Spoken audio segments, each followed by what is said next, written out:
Jack up the front of the vehicle. Remove the front wheels using a 21 mm deep well socket. Unplug the 3 connectors going to the electric power steering. Using an 18 mm wrench, loosen the upper strut bolts.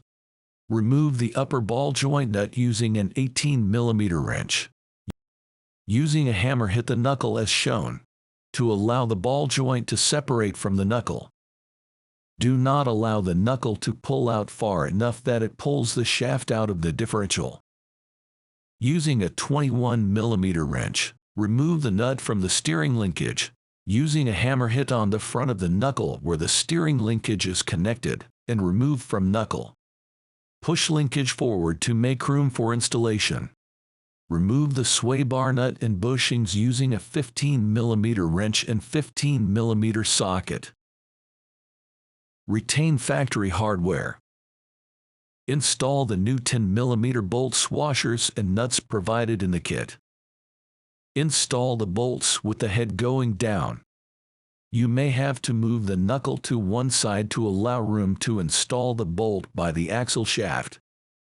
Tighten the bolt using a 17 mm wrench and a 16 mm wrench for the nut. Using an 18 mm wrench, tighten the upper strut nuts and torque to factory specs. Raise the lower control arm and connect the upper ball joint on the upper control arm to the spindle. Using an 18 mm wrench, torque to manufacturer specs. If ball joint turns while tightening, use a 7/32 Allen wrench to hold the ball joint. Reinstall the steering linkage nut using a 21 mm wrench. If the ball joint turns while tightening, use a 10 mm wrench to hold the bottom of the tie rod. Using a 15 mm wrench, reinstall sway bar bushings and nut using factory hardware. Torque to factory specs. Plug the 3 connectors back into the electric power steering and reinstall the factory skid plate. Install the wheels using a 21 mm deep well socket. Repeat steps 4 to 14 on opposite side of vehicle. Have an alignment done to factory specifications. Check all fasteners for proper torque. Check to ensure there is adequate clearance between all rotating, mobile, fixed, and heated members. Check steering for interference and proper working order. Test brake system. Perform steering sweep.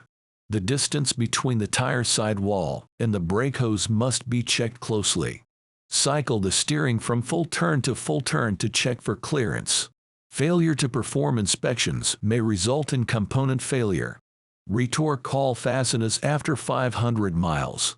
Visually inspect components and retorque fasteners during routine vehicle service. Be sure to check out evb.cc for more great products and tutorials. Smash that subscribe button if you enjoyed this video.